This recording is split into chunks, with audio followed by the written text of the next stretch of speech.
Tusok na. Yan, dimantikilya na po ang ating nilupak. Isa pa yun? Hindi, asa yan. Yan ang sarap ng ating nilupak dyan.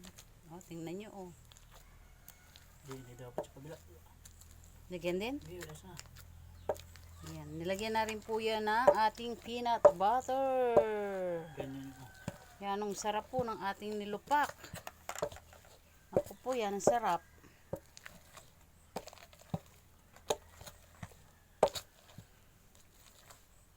Yan o, nilagyan na ng peanut butter. Nilagyan na natin ng milky. Of course, the sugar and the star magic Ilagay sa kutsara. ng Yan.